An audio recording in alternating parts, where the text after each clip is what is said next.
Hello, friends. The Euphrates sparkles beside the canoe, palms sway gently in the breeze. We are back, and so was Alexander, returning to Babylon with grand plans and dreams bigger than ever. After surviving deserts that made ovens seem chilly and elephants that charged like thunderclouds with legs, Alexander finally turned west and returned to the mighty city of Babylon. But this wasn't a tired king limping home. Oh no, this was Alexander the builder, the visionary, the planner of impossible things. And Babylon? Well, it was going to be his glittering world capital. Part university, part fortress, part international fusion restaurant, minus the food safety regulations. First, he started by rehiring local administrators. You see, Alexander wasn't into smashing everything and starting from scratch anymore. No, he'd learned a thing or two. Conquest is flashy, but administration is forever. He married Persian nobles to Macedonian officers, including not one, not two, but 3 royal weddings at once. Clearly, the man loved a group discount. His vision? A united elite, blending bloodlines as well as borders. He even ordered thousands of his soldiers to marry local women in what became known as the Susa weddings. It was either a beautiful gesture of cultural unity or history's largest group honeymoon with a logistics nightmare. The jury's still out. Next came the training of 30,000 Persian youths in Macedonian ways, armor and language. Some grumbled. The old guard saw it as betrayal.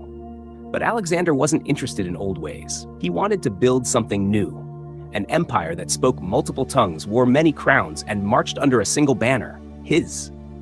He oversaw construction projects with feverish energy. Ports, temples, roads, canals, Babylon was buzzing like a hive after a thunderstorm. People from Greece, Egypt, Persia, and India mingled in the streets. Philosophers argued in shady courtyards.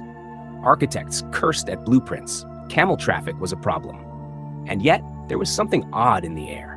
Whispers, a strange tension, like a drumbeat just beneath the surface. Alexander had begun to seem tired. He drank more, slept less. Some say he had visions. Others say he just had insomnia. He spoke of new campaigns, Arabia, perhaps even the western seas beyond Carthage. But his eyes seemed distant, like a man looking through the world instead of at it.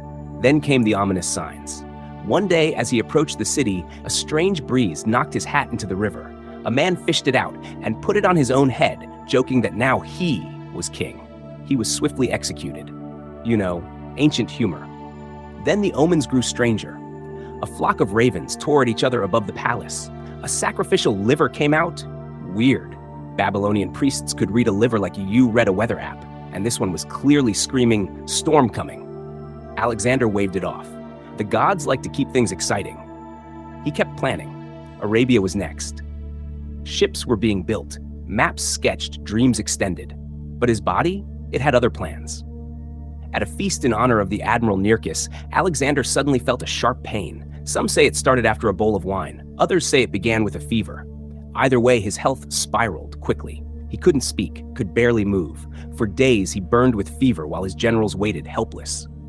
And just like that, the greatest conqueror the world had ever seen, the boy who tamed Bucephalus, who cut the Gordian knot, who marched farther than any Greek before him, was silent. But Babylon didn't fall quiet, because in his absence, the world waited to be divided. Next episode, the death of Alexander, a sudden end, mystery, poison, or fate.